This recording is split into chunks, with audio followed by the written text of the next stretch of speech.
I mean, I have so many friends, and so many of you have been really, really generous. I mean, a couple of you, I'm sitting here saying, sir, would $25 million be appropriate? I said, I'll take it. You know, it doesn't take too many 25s to get it done.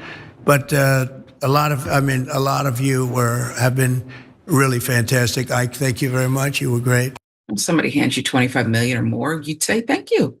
Unless you're the president and they have, I don't know, federal contracts or they want more. Trump and his allies are pushing this narrative that the donors of Trump's ballroom are selfless patriots. He posted this: once demolition began. They're so long, these posts are so long.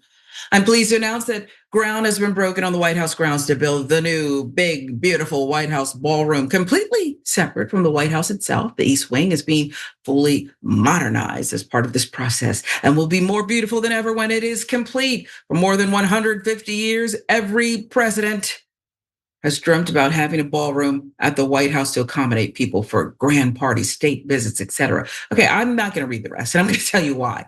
When you start talking about the dreams of other men, how would you know? It's creepy, it's weird, it's gross. How would you know what other men are dreaming about? You won't be surprised to find out that these donors are not doing this out of the goodness of their hearts, but of high stakes business before the administration, ranging from billions in government contracts to federal investigations into their companies. They're currying favor.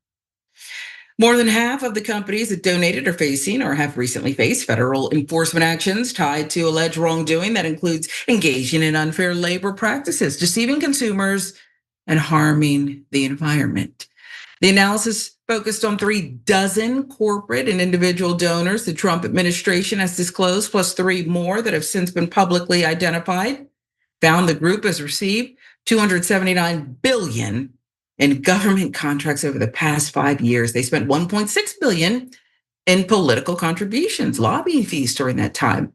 The list contains heavyweights in the tech industry, financial, defense sectors, including Google, Comcast, Lockheed Martin. So they're doing the math, folks. $279 billion in government contracts, $1.6 billion in political contributions. What's the big deal? 3 companies named in the report: Lockheed Martin, NVIDIA, Microsoft responded to requests for the comment. The rest did not. None disclosed the amount they gave, although Trump said while hosting a thank you White House dinner for donors last month that some had offered as much as, we heard him say it, $25 million. Same critics who wrongly claiming there are conflicts of interest will complain if taxpayers were footing the bill, Press Secretary Carolyn Leavitt said in a statement. The donors for the White House Ballroom project represent a wide array of great American companies and generous individuals, all of whom are contributing to make the people's house better for generations to come. Except if they're getting goodies from the government as a thank you for the donations, because that's corruption 101. And here's the thing. I don't know how much the ballroom really costs, and neither do you, Jackson. We don't know how much it really costs. Where's the money going? Where's the full transparency? Who's really gonna pocket it? What about the contractors? What about the people performing the work? I mean, we know how this Trump guy works, this Trump family works. So who's to say how much? I mean, this is the 297 or 79 billion, forgive me, disclosed. But how are we to know how it's being accounted for? And if there's even more coming in? I don't even know why we found out who some of these donors were, okay?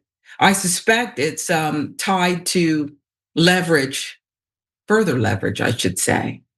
By naming them, perhaps the president can say, you know, I can always tell more if I need to, because nothing's gonna happen to me, but you're gonna look like fools. What do you think about this? I mean, it's corruption, right? It is corruption 101. Yeah, at the end of the day, it's corruption. It's no surprise that a bunch of really rich donors are getting something out of the ballroom being built, not just for the contributions they've made, but what that ballroom symbolizes. I mean, on the one hand, perhaps Trump is not going to try to leave in 2028. I mean, if he doesn't, then that's going to be no surprise whatsoever. He's trying to make himself comfortable as if he has all the time in the world left to live anyway. But narcissists never die, or at least they take forever to come around finally. I mean, we got a complete pay to play system. And this, I mean, Trump's second administration is the most corrupt in American history by far and away. People are being pardoned for a price. You know, people who are guilty of embezzlement and just straight up tax fraud are being let out of prison. You know, Trump is right now talking about paying himself $230 million in taxpayer money from the Department of Justice because they had the nerve to hold him accountable for the things that he did. A man whose family has profited billions of dollars continues to do so with their crypto investments. It's just par for the course, and you know, further symbolism of what Donald Trump is all about and what he represents to this country. Yeah.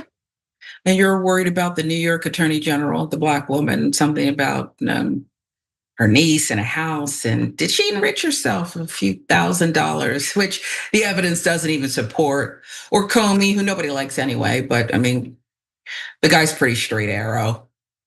Or the war hawk, Bolton. Okay, you're doing all of this. Talk about projection.